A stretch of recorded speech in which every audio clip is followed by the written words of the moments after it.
Hey there, here's a quick tip if you don't have Canva Pro but you want to remove that background. I found a site that's called Remove.bg and you upload your photo and remove the background and then bring it back into Canva and let me show you how. So you're going to go to the website remove.bg and then you're going to upload an image. I'm just going to grab one here and I'm going to hit open and then it's going to do its little magic.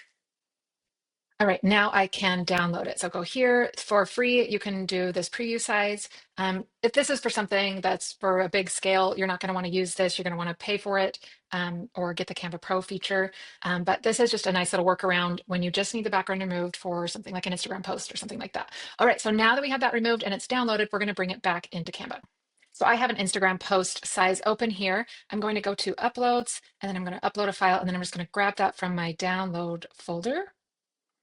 Hit that, open. Now it's getting added into all of my photos. Now click here and I have that there.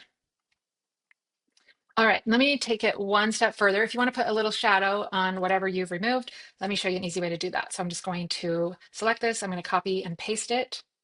And then with this back one, I'm going to edit and I'm going to go down here to where it says effects and go to blur.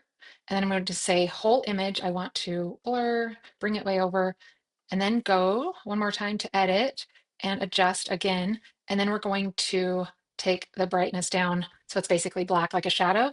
And then we're going to change the transparency, pull it down here. And now you have a little bit of a shadow behind. When I add a color behind, you can see that.